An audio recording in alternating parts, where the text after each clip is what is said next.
Hello, everybody. Welcome to round 6 of the World Championship. Has been a while. I've been to Greece, playing backgammon, making vacation, but now back into action. And as always, if you like the content, please press the corresponding button and subscribe to the channel. If you're interested in lessons or one of my books, contact me through my website. So, my opponent today is Daniele Rotondo from Italy. Just say hi.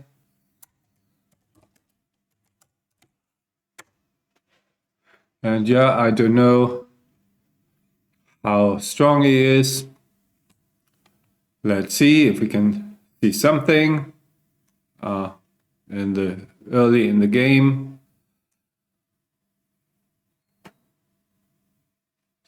So, ready to go.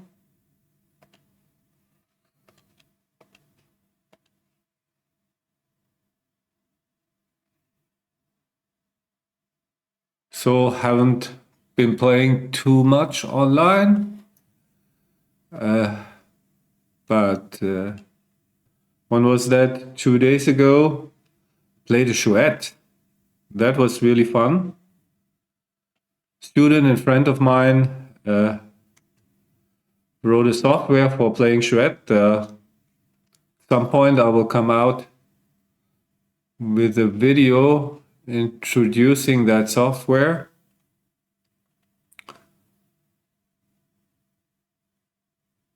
It was really fun.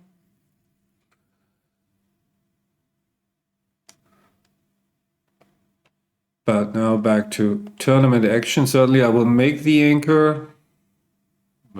Yeah, and then the deuce point. What else?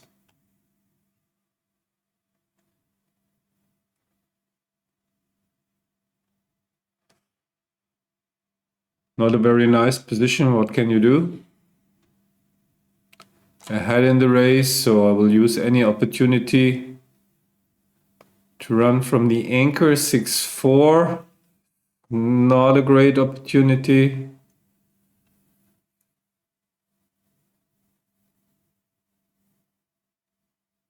Now he can block my sixes. 6-2. I guess I have to clear my midpoint. I mean, I can kill checkers. But then what am I going to do next? Maybe that's the way. Actually, I should be thinking about whether I want to take the cube here, no matter how I play. I think I will. What am I supposed to do here? Really difficult. I think I will bring two checkers down, not certain at all. They have to move something. So now can I take this? That's the bigger question. So 16 hitting numbers.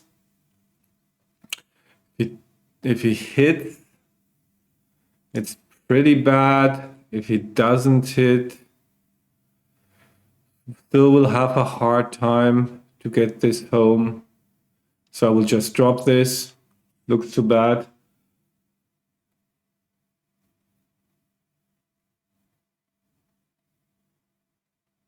So that is, maybe I should have made up my mind first, because I wasted like 20 seconds on my move, and in the end I decided to drop anyway.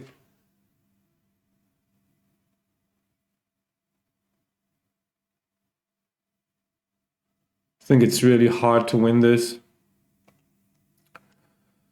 4-1. I think I will just bring a builder down.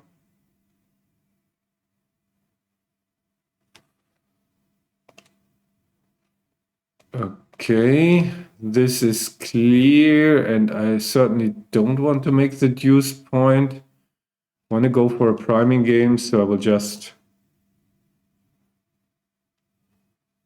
try to make the 5 or the 4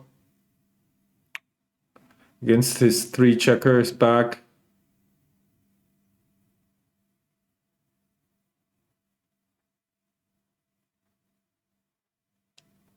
When it feels a bit uncomfortable to give up the mid. Yeah, this is of course horrible. Think I got a hit. Do something crazy maybe? Is that crazy? I mean, there are bad numbers for him. If he hits me, I can hit back. But I really don't see a passive play that gets me anything. So I will, maybe I'm overlooking something here.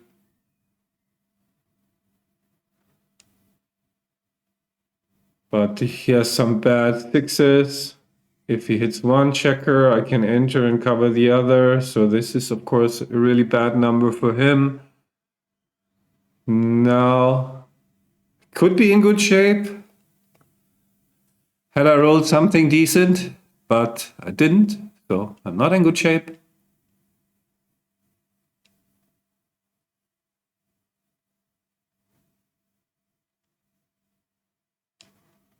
Is he thinking about cubing? I think that's way too early. Oh, now he dances. So now that's a different picture. So he has blots. I can make a strong board, hit checkers. Wow. Simply roll an ace and cover and move my back checkers. I think it's really volatile. If I roll something like 4 with a cover, this looks too volatile and too many gammons, so I will just keep this.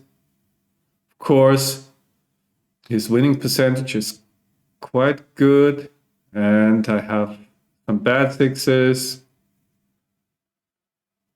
Okay, he passes. That's great for me. Happy about that. I think that was must have been a take, right? Because of all my bad numbers. I just saw all these bad numbers that I had. But yeah, that's another example. I mean, maybe he was correct. I mean, I can't be sure, but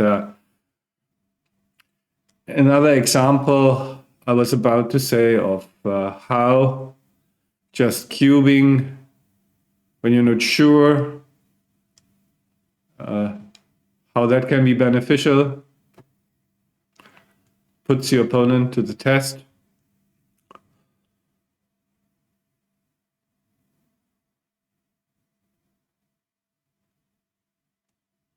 I think he should make the 5 and the 3. Happy he didn't. I think that's much stronger. I think I just have to hop out. Okay, he hits me. Probably I would have played 9 to 7. So 1 is clear. 2, 3, 4. Looks okay. Now he gets a strong prime, unfortunately, and I get some counter structure, fortunately. So this is that a cube? He has got a 5 prime, but I don't think so. I think he was correct not cubing. Now he has a choice. He can switch to blitzing. And now I have a choice. So this is tough. 3's cover. Yeah, he can. I mean, I lose so many gammons. On the other hand, my front structure is so strong. But I have another blot, so I lose like maybe 40% gammons here, but I should be winning a ton. So he covers, I enter with 1 checker.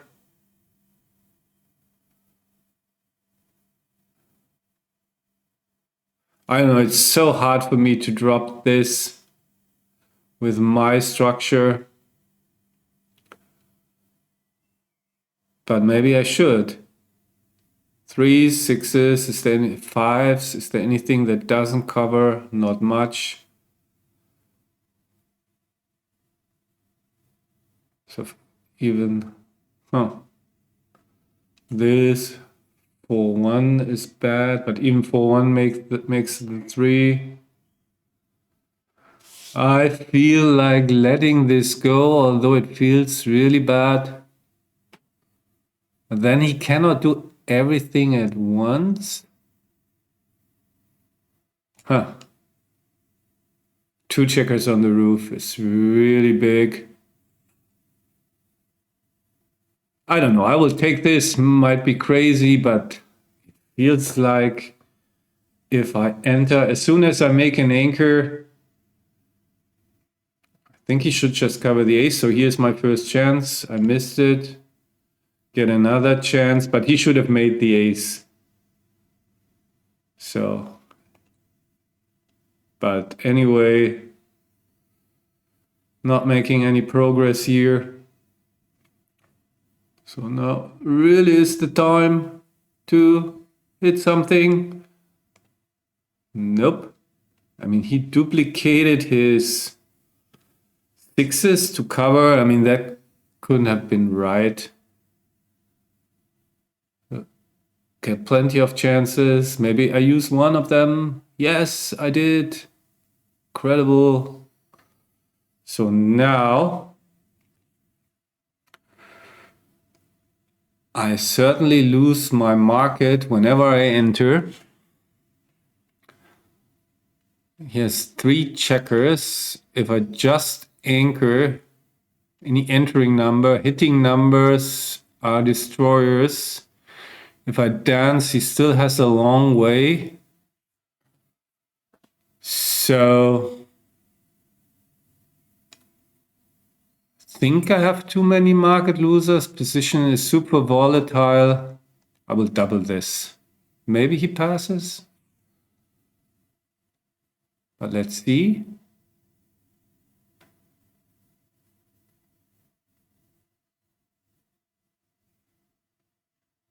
No, he takes.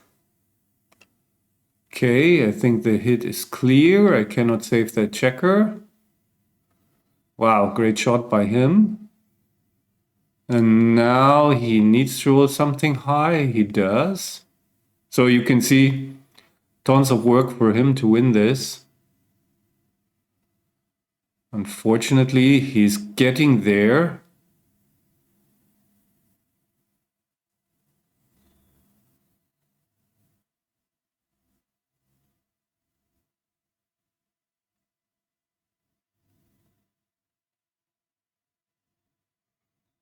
Still don't mind my recube.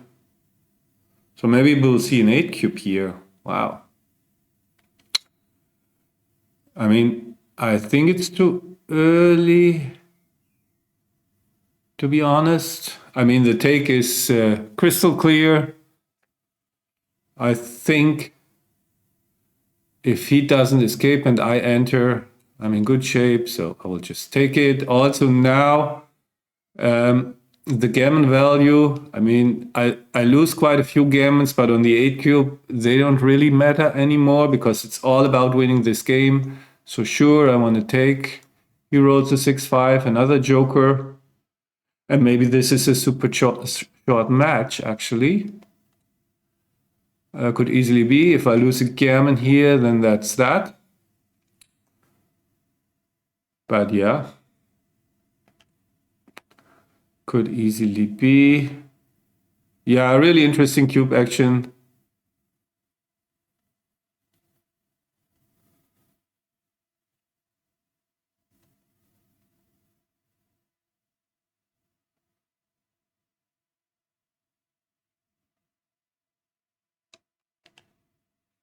Okay, a bit late. I really would like to avoid the gammon simply because I want to play a bit more. Kind of not very satisfactory to lose that way. If it's ever satisfactory to lose.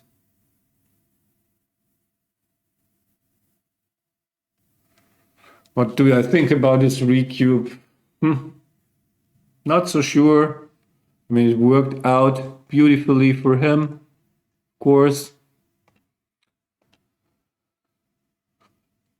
And I still can win. Probably I can only avoid the gammon by hitting a shot. So I'm not overly focused on making crossovers. My main focus is to build a prime. So in case I hit something, that I can contain the hit checker. So here's my first chance. Missed it. Okay, now it's basically official if I don't hit something. Oh, what was that? I didn't even see that. So now, come on. Do I lose my market if I hit? I don't, so there's no reason to cube on the shot because I basically no market loses. So I will just roll. No. Okay, but this looks like the possibility of another shot.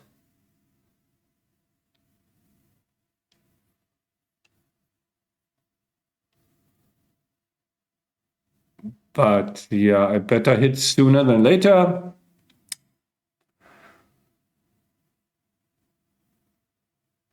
How about now? Nope. So I'm running out of options here. Last one, then it's over. I don't hit. Okay, I have to give him double aces, of course, because I cannot save the gammon. Backgammons don't matter. So that's that. That was quick. So I don't know if that is enough for a video.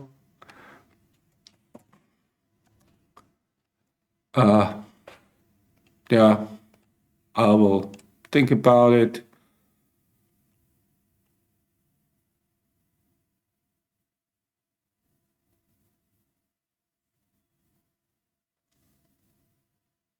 So now he's not rolling or nothing's happening. So I don't know what's going on.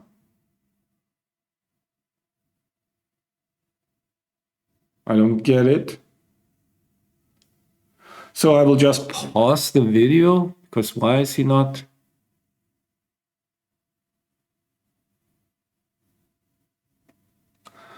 Or what? Did he pause something? I don't get it. What's going on? So I will just pause here.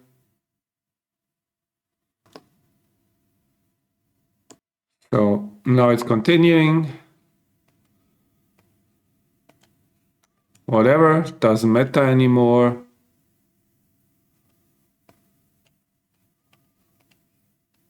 Okay, interesting. So let's do a quick analysis anyway. I will save the match.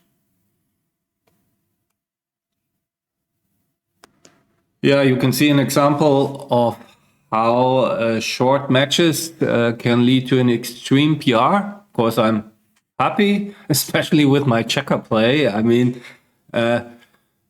giving away 7/1000 of a point in a 13-point match is, of course, ridiculous. But it was only 3 games. I don't know if I had something difficult that I got right, probably. So, of course, really happy about it. One tiny cube mistake, and that was it. So we can basically focus on his mistakes. There were plenty, as you can see.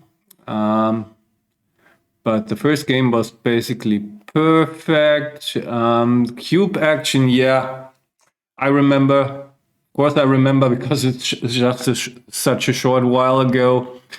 I was debating whether to play this or this or this or whatever. And in the end, I decided to pass. So probably I could have made up my mind about the cube action first, which was a clear pass. As you can see, just too hard to win, even if I don't get hit. Clear underdog. If I get hit, I lose some gammons. So just really, even double fives is blocked. just too hard to win, even though it's kind of strange that you pass when you have an anchor and up 23 pips in the race. But yeah, that pass was correct. And the next game was a shorty, and here, okay, double sixes was correct. I was correct to go for the prime. Yeah, in this one, even though it looked kind of like a fancy play with a double blot and slot, there was really nothing else. So, or at least I didn't see anything else. So, looked like a cool play, but it felt like, yeah, what else can you do? Interestingly enough, here, this was already cube. Certainly the volatility is high if I can hit something and cover. So the same arguments that I made for my cube when I shipped it apply here as well, but I just didn't see. I mean, it looked so, yeah, not break even. I mean, I saw that I was the favorite. He had the anchor. It also feels weird to cube when you don't really have a board yet, but 2 blots. And as I mentioned, I have great numbers also in this position that I finally cubed. However, I also really have terrible numbers like 6-5 or most of the sixes. So here I bet I could see all the gammons and the volatility. Interestingly enough, I win fewer games in this position than in this because of my made use point, my priming potential is less. However, I win more gammons, of course. And yeah, I was really happy that he passed, because I thought, because of my bad numbers, that it was an easy take. So for sure, he didn't feel comfortable taking this, or you shouldn't feel comfortable, but you have to try to rationalize it. Yes, this can easily end up in a gammon loss for you. However, when you just look at all of Black's bad numbers, then it's pretty clear that with all these sequences that are good for you and bad for your opponent, that you can squeeze out a take. And you can see take wasn't even close. So I won my point there. Not that it mattered much in the end. Last game. Okay, the double threes I criticized. I mean, this is just so much stronger than just making the bar point. Now I can split, and yeah, it's just so much easier for me to play this and to equalize the game. So this was clearly the play. Then, yeah, this one I discussed as well. 6-4, creating a dilly builder on the 4. Also not a great idea. The builder on the bar point, the extra checker, is actually a valuable builder because if you keep the bar point stripped, you really don't want to give it up in order to make another point. So that builder really helps. And yeah, this is just better for priming. Then his QR, I wasn't really sure. I could have passed this. So here's the PR thing. So let's see if I had made a big mistake here, and it's only a 3. Of course, when I pass, then the match is longer. But then in a short match, if you pass this cube, I mean, I wasn't about to pass, but could easily have happened. Then the PR is just like whatever, 5-6, and now it's 0.5 since I got that one where I wasn't sure right. I just relied. I mean, my assessment was correct that I lose over 40% gammons. However, with this strong front structure, it felt like, yeah,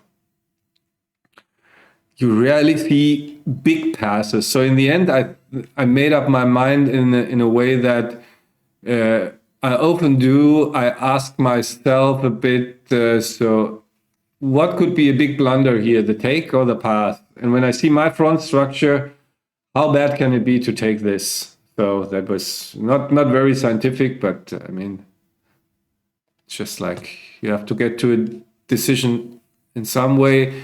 Yeah, this one I mentioned, of course, I was if I know that he would play like this, of course, if I knew that, then the take would have been easier because clearly you don't want to leave a shot. Just make the point now. You have fours, fives, and aces for the 3 points, sixes to come out. So yeah, and then I think he again failed to diversify his numbers a bit. So now the only direct cover that he's giving himself is the 6, and that 6 he also needs to jump out. So self-duplication and that one as well. Again, yeah, spread them all out, the builders, and you are basically assured to make the point next time. And this is just, again, 6's duplication. You can see lots of bad numbers, or he's giving himself some bad numbers, and he got punished up to this point, at least. So I rolled a joker, and he hit back, and yeah, you can see my cube was clear, and it's even a pass. Maybe we can get a bit deeper into the analysis here. Maybe that's interesting, because I would bet that this is a take for money or at the neutral score. So just check it out, and I will tell you the reason why. Okay, so let's first verify this, because if not, oh, it's still a pass, but it's smaller for money. Wow, it's still a pass. So this is surprising. So my thought here, I mean, now it's significantly smaller. My thought process here is why it's a bigger pass at the score is when he turns the game around. So like it happened, okay? Like he cubed too early, but you can see here's the turnaround, and now he's in a little bit. He has a problem in the sense that when he cubes to 8, what he really wants to do, so that his cube leverage, then he basically devalues his gammons, because on an 8 cube, all the gammons that he wins are not very valuable. We can check that out. Even you go to cube information, gammon value on the 8 cube, you can see really not very valuable anymore. So in a money situation, he has the full leverage for his gammons. So maybe even this 8 cube not being correct at the score is certainly much closer in unlimited. It's not a redouble still because of my extremely high winning percentage, but it's a lot closer because at least you get the full benefit when you win a gammon. And here on the 8 level, your gammons are far less valuable. So anyway, that gives him less leverage on his recubes, and that also influences his initial cube, the initial take. That was, as you can see, quite a big pass, too much work to do. And yeah, unfortunately, yeah, I was thinking about that. So things backfired. At first, everything went fine. I hit him. And now he really should have taken the risk and stepped out, because if he plays like this and doesn't roll a 6 or a 5, basically his position falls apart. So it was more important to really get freedom with one of the back checkers to avoid the danger of crunching at the risk of getting hit, of course. Yeah, that was another thing. So yeah, we discussed the cube already. For me, was the easiest decision in the world. That's another argument against cubing here. So you really don't cause any problems for your opponent. Then what happened here? Okay, this is when after he escaped. Yeah, you don't want to build points in front of the anchor. You are now in the bearing in stage. So this gives you just a point that you need to clear and incur some risk, of course, that you won't be able to clear the point. So why not just, I mean, this brings the checker in, and this is super safe, and you don't have the headache, potential headache of clearing the 8 point. So that's bear in technique here. So this is correct. Yeah, you are even. And the same numbers of checkers off. So, and here, okay, he played 2. Yeah, again, you want to be even. So gave me some extra chances. He also rolled badly, but I missed everything. So in the end, so by the way, if you wonder where my checker play mistakes in quotes are, these things here where I mean, who cares? Doesn't matter. Okay, yeah. In the end, what am I supposed to say? I mean, I'm happy. I mean, what could I have done? Played close to perfect, and it tremendously backfired.